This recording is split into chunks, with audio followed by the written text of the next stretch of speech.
Mein Name ist Verena Brenner, ich bin Soziologin und Fotografin.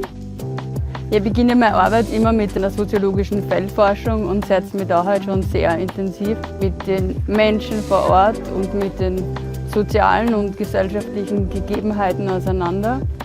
Ein Beispiel dafür ist das Projekt mit den Taxifahrern, das ich in der Westbank realisiert habe. Ich habe irrsinnig viel Zeit mit den Taxifahrern vor Ort verbracht. Und ein Taxifahrer, der hat halt dann gemeint, sie fühlen sich wie Tiere im Zoo. Und ich habe dann begonnen, aus Müll, weil Müll halt vor Ort auch ein sehr großes Problem ist, Tierkostüme zu basteln.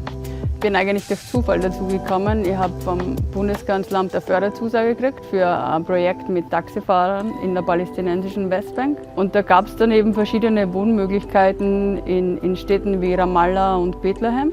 Und durch Zufall eben auch in diesem Flüchtlingscamp. Und bin dann ohne viel zu überlegen und wahrscheinlich auch relativ blauäugig dorthin gezogen. Für mich geht es in meiner Arbeit um eine Stimmung wiederzugeben und weniger um jetzt eine Einzelperson zu porträtieren. Die Masken anonymisieren, sie waren ein wichtiges Werkzeug, dass die Leute halt vor allem in der arabischen Kultur bereit waren, bei den Arbeiten mitzumachen. Ich entwickle meine Fotos noch selbst und die Dunkelkammer ist für mich auch ein sehr magischer Ort. Es ist aber auch ein wichtiger Ort für mich, um das Erlebte, was zum Teil schon sehr intensiver ist, dann reflektieren zu können.